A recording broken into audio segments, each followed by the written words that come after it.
everybody. We are back with Retreat Chat, and I am so excited to see, oh gosh, I can't see you at all now. Let me see if this works. We're going old school with direct feed here. Let's see. Well, that looks better. What do you think? We can see now. Make sure we're actually here. All right. I'm going to go more like that. All right, Okay. yeah, all the technical things. That's you right. know, when you're here up close in person, which I'm so happy that I actually do get to do an in-person interview with my good friend Suzanne.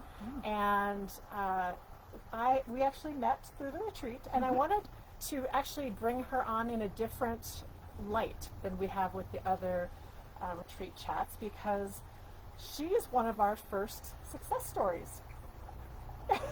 I know. That's I a lot was to like, live oh, up to. it is. That's right. So I want to begin by sharing about that. And we're outside because it's super dark in my house and we have no lighting, so we're just going with it, right? This is kind of fun. Yes.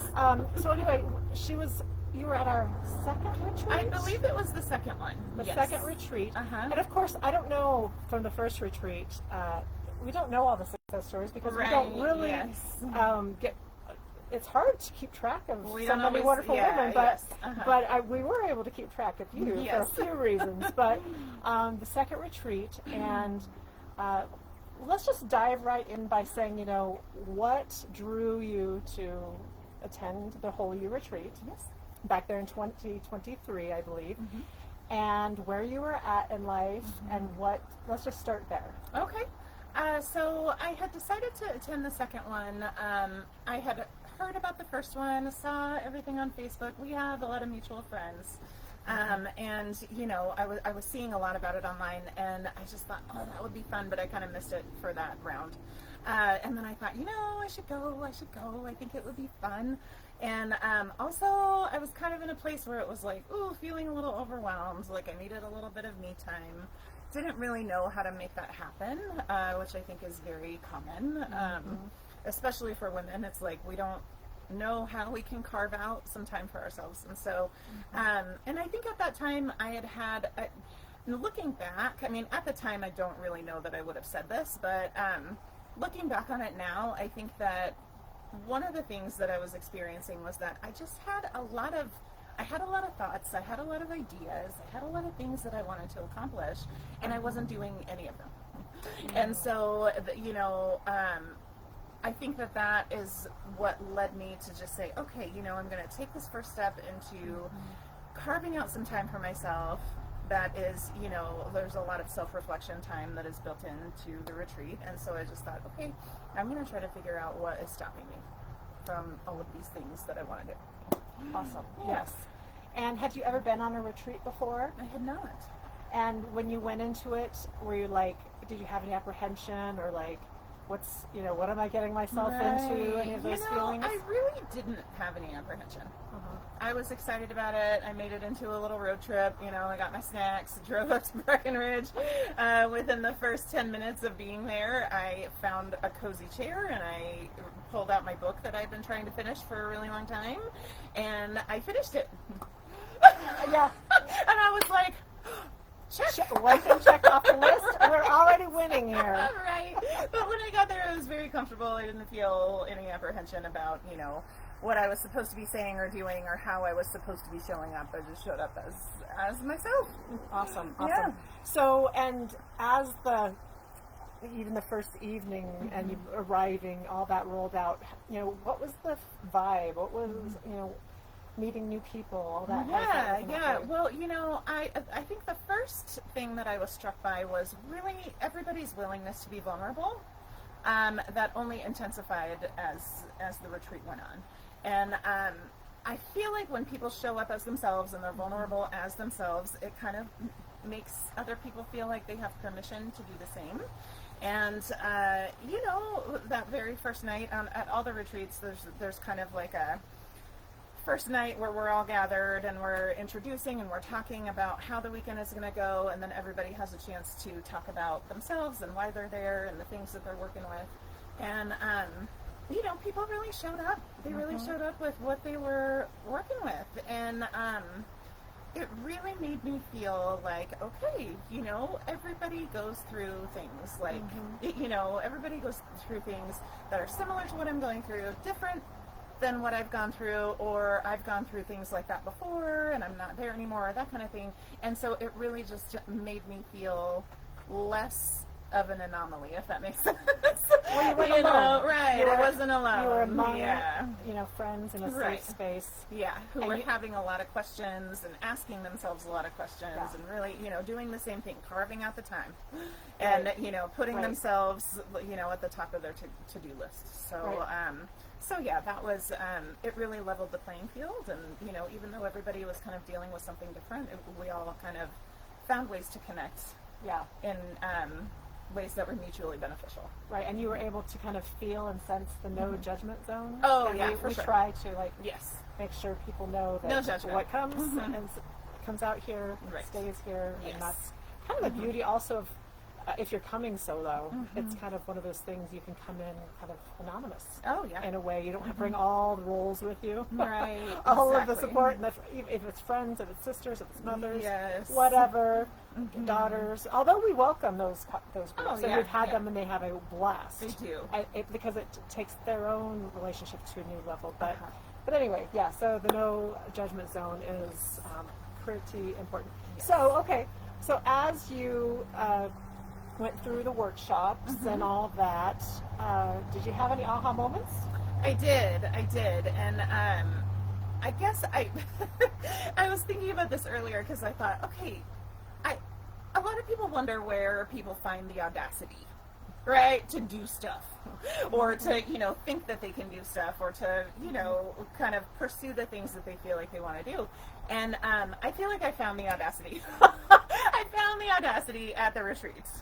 And it was really powerful because I was like, okay, if you know, if not me, then who, right? And why not me? And that was something that I learned in your workshop, as well as Tressen's session that she had done that year was very, very impactful. And, you know, there are lots of people who are less qualified than you doing things. And, you know, the difference is that they're doing it and you're not. And it's like, okay, you know, why not me? Why not?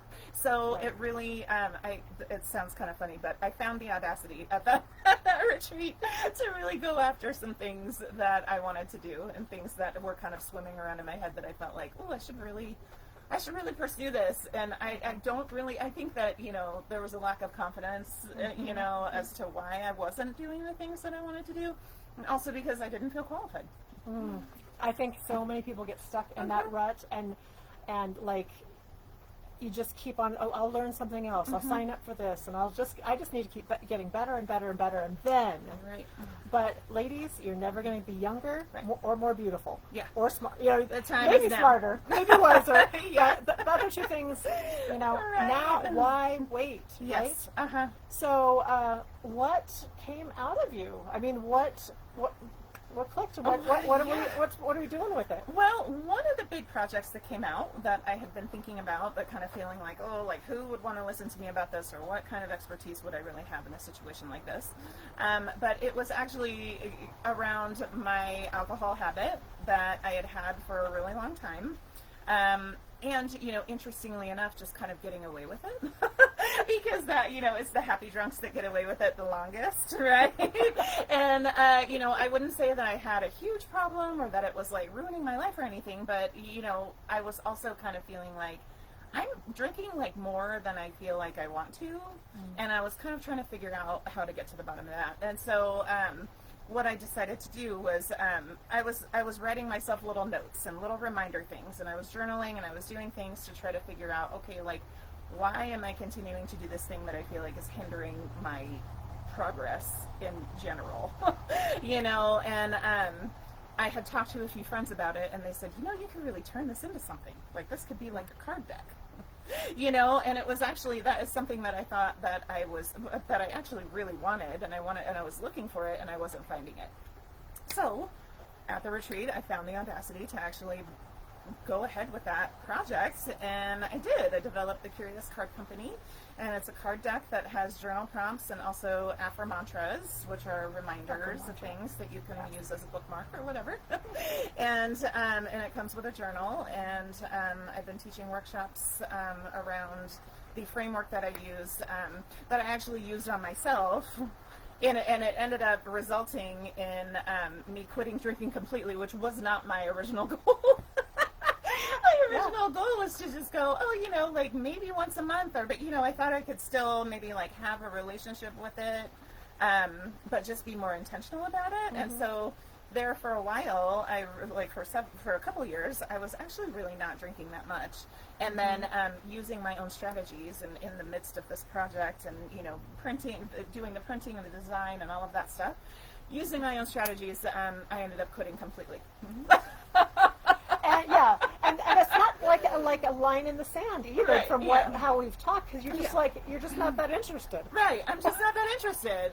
Like using my own strategies, I feel like I ask myself the question: what is it that I want?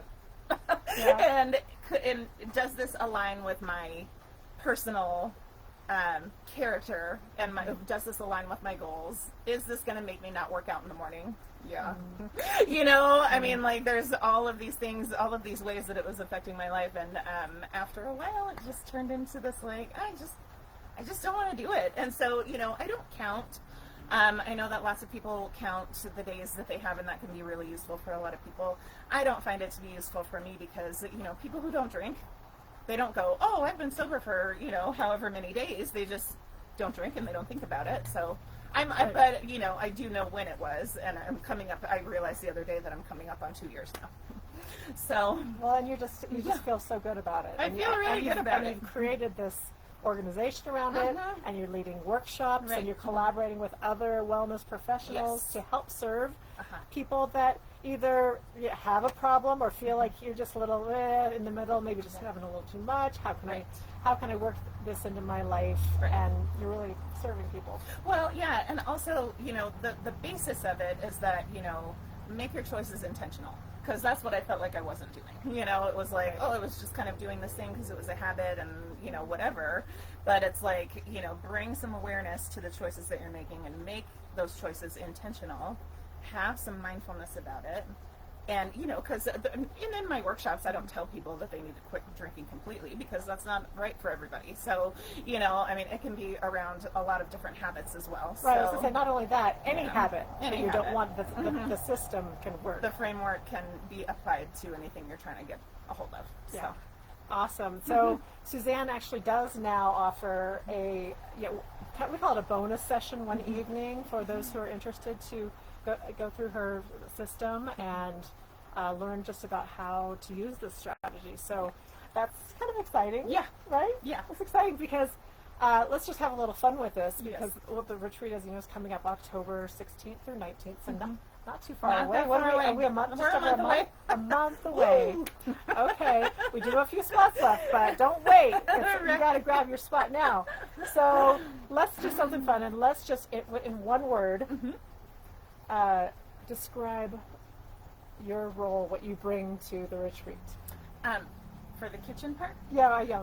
Okay. So switching gears to what I offer. Well, in one word, what I offer as the kitchen hostess, or the culinary caretaker, that we've just coined that phrase. I think I offer nourishment. I also offer, and this isn't going to be one word, so sorry. It's okay. I offer the opportunity to leave your dishes in the sink. Hey. If that isn't alone enough, in fact, she'll be like swatting your hand. Yeah. Put it down. I tell everybody the first night, you're not allowed to ask me if I need help. Leave your dishes. And that first night, everyone's like, ooh, they feel really weird about it. Yeah, we're bringing a bunch of moms and women together, so they can't help themselves. They can't help it. By the second day, they're kind of like sneaking into the kitchen and putting things on the counter and going, sorry. And then by the third day, they're just like, they just leave it wherever, and I'm like, yes. Yes, you did it. We did it. I love it. Yeah. So yes, Suzanne is like, so after the second retreat that she came, the first retreat she came to, she kind of saw a need. I guess you want to talk about that? Yeah. So the first time I went, it was like, I'm there as a guest and I'm doing all of my own things, and it was great. And I'm watching all of the leaders just completely, they're running and they're doing all the things, and they're setting up lunch and cleaning up after lunch and then setting up dinner and cleaning up. There was just a lot that they were already doing, plus all the kitchen stuff. And so the idea was had that they needed somebody in the kitchen to be kind of in charge of all of that stuff, and that really took a load off of all of you, so that you can really focus on what you're there to do, which is to support the attendees in different ways than I am. Yes, she was a godsend, and we were all like, what the heck? How did we do this before without Suzanne? So she's like just the comforting person. If you need to sneak down and get a snack in the middle of the night, or not in the middle of the night, probably. Right, but like early morning, late night, if you have anything going on, any kind of food allergies, as somebody who, I'm gluten-free and I've been for a long time, and so, I understand that it can be stressful to think about whether or not you're going to have something that's appropriate for you to eat. You can totally tell me and Brenda about your food allergies beforehand, and we will make sure that you're taken care of.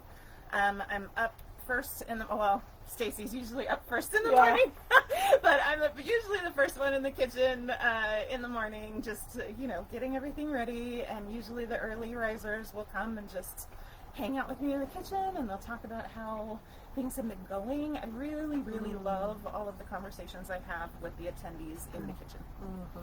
It's, I really feel honored about that. Yeah, it is special. It's all real, raw, and authentic. Yes. Completely 100%. Well, let's talk about the food just a little bit, just an overview of like what do we usually throw out there? So we usually do, everything is kind of buffet style, and things are kind of like, it's kind of like set up like a salad bar type of thing. We do actually have a salad bar and soup for a couple of the days, and so as far as food allergies go, that's a really great way to do things, because people can pick and choose what they want and leave what they don't want, and I always have little signs that say, what kind of ingredients are in there if there's anything that is an allergen. So that first night we have some heavy appetizers, some like meal type appetizers. I like to do, sometimes I'll change it up, we'll do a charcuterie board, sometimes we'll do other things, sometimes I'll have more dessert. Like one time we got some feedback that there needed to be more sugar. More chocolate? And so, it's like, okay, like I'll bring some dessert or have something that is like, easy to snack on, that kind of thing. And so everybody kind of has those appetizers that first night. And then breakfast is usually like a bar type of thing where, on one day I might make pancakes. We have sausage, we have stuff to make breakfast sandwiches, we have fruit, we have cheese, all the coffee. It was funny because we actually, I think we ended up finding some, but we had forgotten that some people drink decaf. Yeah. What? I was like, oh! But we found some. Yes, so, and that went into our notes about things to make sure that we have in the future. But, it's, there's a range of, healthy, you can make it as healthy or as, like indulgent as you'd like. And, it's just a big smorgasbord of a bunch of different things. It is. Yeah, there's something for everyone. There is. And the first night we have kind of a cocktail reception. We provide some wine and NA stuff and the sparkling things apple like that. cider, yes. So and beyond that, it's kind of, if you want to bring something, go ahead and bring it. We it's everybody's on your own. We have some sparkling drinks available and things like that. But so let's just talk about the house. The first time you walked up the walkway to this villa, this huge, what I call mansion. What were your impressions? Well, I was like, I'm going to get lost in here. And I did. It's like a cruise ship. You don't even know where you are. Yeah, I was just like, I have no idea where I am, but everywhere I turn, there's a comfy place to sit. Everywhere I look, there's a bathroom, which is nice. The rooms are really beautiful. The kitchen, of course, is a professional grade kitchen, and that is great for me. Yeah. And it's just a really nice space. There's a Roman bath hot tub that is lovely to soak in. And there's all kinds of hiking. You know, Breckenridge this time of year is just going to be, it's just stunning up there. So fall time in the mountains in this giant mansion. I mean, yeah. What else do you need? Yeah, nothing. We were like, well, what if we get snowed in? Oh, bummer. All right, love it. So I just want to ask you, why do you think, what do you think works best about the WholeYOU Retreat and the women in relation to how they arrive and how they leave, as far as what have you seen, the transformations? In terms of just their, like, overcoming any obstacles or problems or brains are coming up with an idea. Is there, like, I mean, for me, I just see kind of like a weight lift and this openness by the end, and smiling faces where people coming in that may have been kind of People do tend to come in. Sometimes they're a little overwhelmed and they're not quite sure what to expect, and they're feeling a little nervous, maybe, which is warranted because you're kind of you can share or not share. As much or as little as you want, but not all transformation is comfortable, right? And so sometimes it can be exhausting, but the great thing is that if you're kind of feeling when you're there that you're having that you're carrying a really heavy emotional load because of the transformation, the good thing is that nobody needs anything from you, and you can go to your room and you can go to sleep whenever you want, or you can go for a hike, and you can go for, sit in the hot tub or whatever it is, and you can sit with those feelings, and you can, be supported in those feelings. I know that one of our attendees from last time, she didn't tell us this until the final circle, that she almost didn't get on the plane to come here. She had booked everything, paid for it, the whole bit. And then I think she said 12 hours before her flight was supposed to leave, she was like, I'm not going.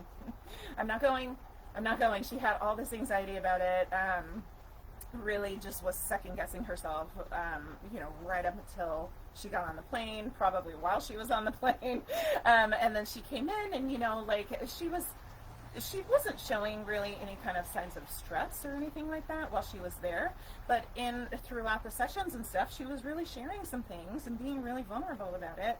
And I felt like she was really experiencing a transformation, like unloading. Unloading. Yeah, for sure. Unloading, maybe trying to look at some of her circumstances a little bit differently. And then at the very end, she was like, I am so glad that I came. I almost didn't come. And we went, oh, you almost didn't come. We were like, what?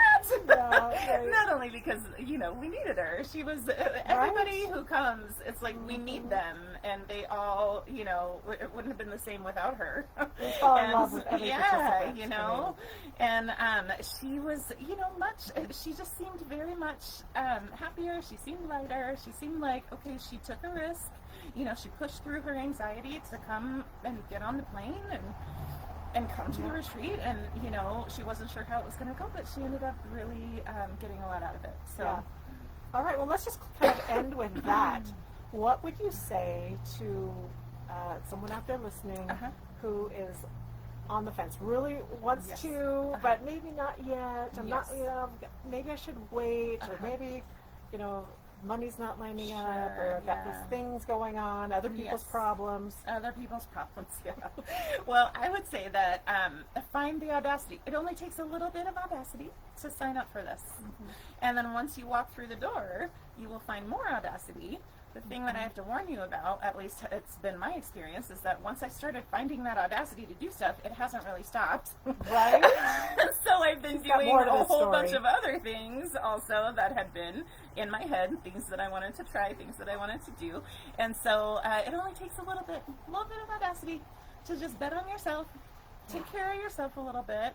I know that in your previous interviews that you've had, they talk about like filling your own cup. That is definitely what you'll be doing, and it will allow you'll be able to carry that into other areas of your life. And so it really, don't think of it as an investment in like a couple of days and staying at a house and there's food there. You know, don't think about it like that, because the effects that you will have, they reach way further than just that weekend. Right, absolutely. And, you know, you just brought up a great point.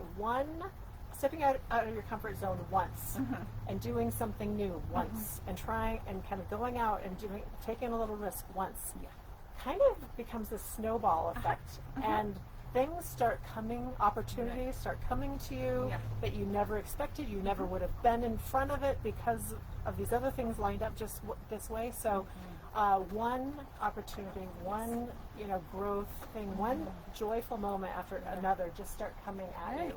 Yeah. So I encourage you, take the leap, get registered, join us in Breckenridge, October 16th through 19th. You won't regret it, and we can't wait to give you a squeeze when you walk through the door. All right? Okay. Perfect. Okay. Awesome. We missed. What do I do? Yeah. Anyway, we love you. Until next See you time. soon. See you.